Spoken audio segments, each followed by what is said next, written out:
Now, the next topic, every time I come up with topics, sometimes they are just from my own experiences and things that have happened or things that we've dealt with clients that they feel is very important to them and they're very concerned about.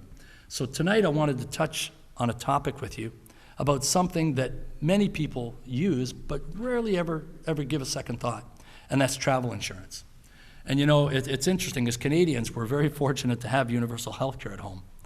But it could lull us into a false sense of security when we travel, because many Canadians assume that we're fully covered for medical emergencies by our provincial health care system, better known as OHIP, maybe coverage that you have from your credit cards, maybe group benefits at work, travel insurance that might have come along with the package when you bought your vacation, and maybe you even bought insurance through an individual insurance professional like myself.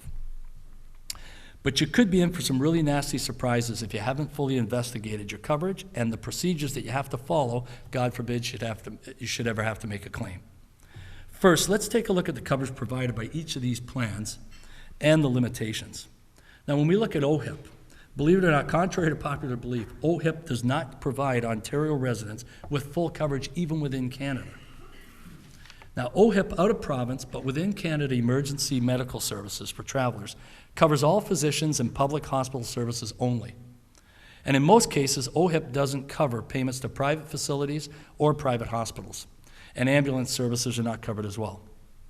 And the biggest concern for travelers is that they might even be required to pay for their medical services and then submit receipts to make the claim from OHIP after the fact. That can be pretty cumbersome for some. Now, OHIP out-of-country emergency health services for travelers. This is one that I think is a real eye-opener, because a lot of people think that they'll cover for example, if you had an operation in Canada and it cost $100,000, but in the States it cost $150,000, that, they'll pay the part that OHIP would have paid. Not at all. $50 maximum per event, regardless of the severity of the emergency. Imagine, $50. And that means that you or your private insurance company, if you have one, is going to have to pay up front for the treatments and request for your $50 reimbursement from OHIP later. Credit card coverage. Many of us use credit cards for our coverage. And some credit cards do provide travel insurance, but there are rules and restrictions that you got to be very careful to understand. In many cases, in order for that insurance to take effect, you actually had to have paid for that trip with the credit card. And also, they usually provide just a specific number of days of coverage. For example, mine, the actual credit card that I use, gives me 22 days of coverage. But after I turn 65, it drops to 4 days. Group benefits at work. The details do vary, but they usually include a specific number of days that you can be covered for and an amount. There's a specific amount. And then travel insurance, for those of you that purchased it separately, you can purchase them, but you purchase the number of days that you require. And also, if you travel frequently, you can also buy an annual plan that allows you to travel for a specific period of time, many times throughout the year. Now, remember that all accounts, no matter what type of insurance you use, have pre-existing condition clauses. And they might have other restrictions that you need to be aware of before you leave the country. And if your health changes after you purchase the plan, but before you leave, that pre-existing condition clause still applies to you. And also, when calculating the number of days that you need coverage for, make sure that you use the day that you're leaving as well as the day that you're returning when you're calculating the number of days you need. Plus, I'd even recommend that you add a few days just in case of flight delays or unexpected delays that you weren't prepared for. Because you cannot purchase insurance. You can't add insurance to your plan after you leave. If you decide to stay an extra week, you can't call Canada and add another week of coverage. Now, media reports recently have published 2 tragic stories regarding travel medical insurance. And in the first story, there was an Alberta couple who were told to pay a $114,000 hospital bill resulting from illnesses that were not related to any pre-existing conditions. And their insurance company declined to pay because they didn't disclose their medications on their application. And the second one, I'm sure many people have heard this because it's not a very old story, about the famous $1 million baby story, where a couple were vacationing in Hawaii when his wife went into labor at only 6 months. And the cost of the delivery and the subsequent stay at that hospital was over $918,000, and none of it was covered by insurance. Now, these are pretty scary stories, and it could certainly make you think twice about ever leaving the country. And so, how do you make sure this doesn't happen to you? And is it even worth buying insurance if they're not going to cover you? Well, to answer these questions, let's take a look at these two situations and what exactly went wrong for these couples. In the first story, the lady applying for the insurance answered no when she was asked if she had taken and/or been prescribed 6 or more prescription medications in the last 4 months. Well, she was only taking 4 medications at the time, but she had also been given prescriptions for 5 other medications that she never filled out. And while this could have been an honest mistake on her part, she should have answered that question yes. And had she done that, the insurance company would have voided the contract. And therefore, they were allowed to void it and just give her back her premiums and not pay any of her claim. Now, in this situation, again, obviously the question should have been answered correctly. But however, mistakes do happen, and that's why it's a good idea to deal with licensed professional insurance representatives when you purchase any kind of insurance, even something as simple as travel insurance. Because an experienced insurance professional is going to know how to ask the right questions, clarify some of the confusing questions, and also address issues that are concerned about. It's also a good idea to review the applications before leaving to make sure that there's no innocent mistakes, which could have been very costly for you. Now, the second story is actually based on the most common exception in travel emergency medical plans, and that's the pre-existing exclusion. This applies to medical conditions and/or symptoms that existed prior to you leaving for your trip. And how this is applied differs from policy to policy, so it's very important that you ask your advisor and even read the exclusion section of the policy certificate. Generally, though, there's a required stability period of approximately 90 days or longer for any medical condition that you had prior to departure. And the definition of stability can also vary. So make sure that you read all the details, again, on your particular plan. But it usually states something similar to no changes in symptoms or treatment for that period of time. Now, pregnancy, as you know, is constantly changing, and it's almost impossible to meet that stability period. And some plans do cover out-of-country premature delivery, but most have very specific requirements and very difficult to qualify. So it's imperative to speak to an advisor, get the requirements in writing before you actually leave. So I think these explanations can help you better understand what went wrong for these two couples.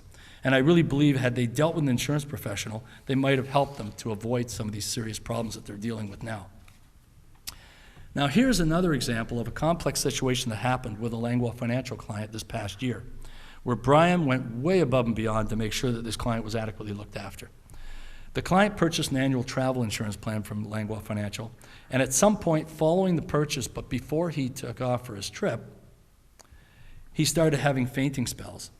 And he was really worried about these fainting spells because he was worried it might affect his coverage and that he didn't want to travel and take a risk and not have any insurance. So Brian investigated his situation and found out that the client had undergone extensive medical testing for symptoms. He was given a clean bill of health, and there was no hospital stays and no diagnosis was made. So it was still a bit of a gray area in our eyes, and it didn't fall under any of the questions asked on the application. So Brian went one step further and called the insurance company to give them all the details and fully disclosed it. They assured him that the client's coverage wouldn't be affected with these symptoms, and that Brian wanted to take a step again and ask that insurance company to put it in writing, which they did, and then he gave it to his client, and they were able to travel and feel very comfortable that they were covered and enjoy their trip. You know, insurance professionals do know how to ensure that full disclosure and also to confirm your coverage. And more importantly, because this policy has been properly explained, that client knew enough to check into his situation instead of just assuming he'd be covered and leaving the country. Now, here's some tips for you so that you can enjoy your vacation knowing that you're covered if something unexpected happens.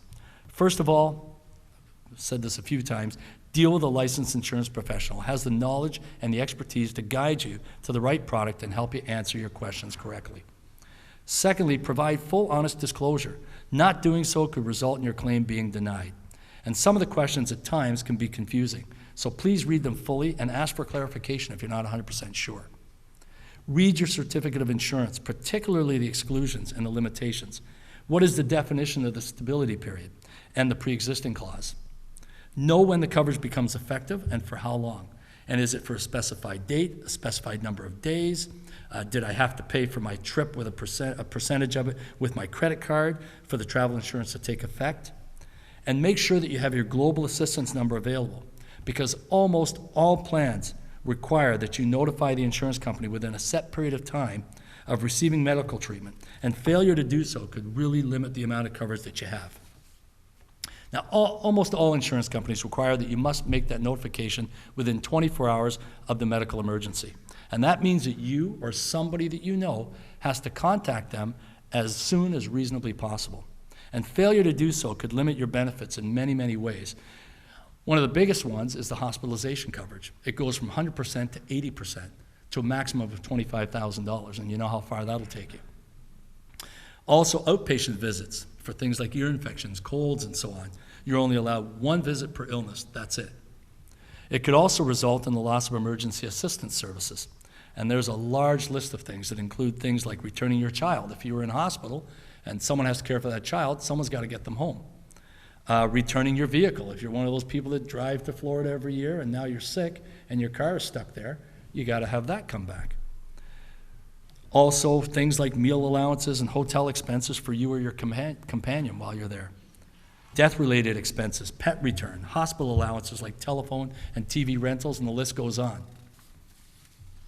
Now, as you can see, knowing what your plan covers you for really isn't enough. It's vitally important that you're aware of your plan's notification requirements. And in the event that you have an emergency, a medical emergency, you want to make sure that you're prepared. And unfortunately, I've had that personal experience with this notification process last year that I'd like to share with you. You know, as I mentioned earlier, we have a grandson that's quite ill, and he's doing very well right now, but unfortunately, last year, he spent one of his hospital stays was in Florida when he should have been enjoying a sunny vacation with his parents and his grandparents, but these things happen. And the first challenge was finding the right hospital to deal with this specialized condition. And because hospitals in the States are actually businesses in competition with each other, they're not always forthcoming about which hospital is best suited to deal with each patient.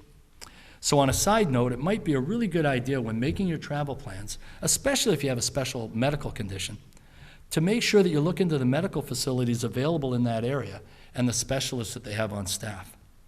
We were fortunate enough to run into a nurse who was a very honest young lady who told us off the record which hospital was best equipped to handle Logan's medical condition. And once there, Logan received excellent care.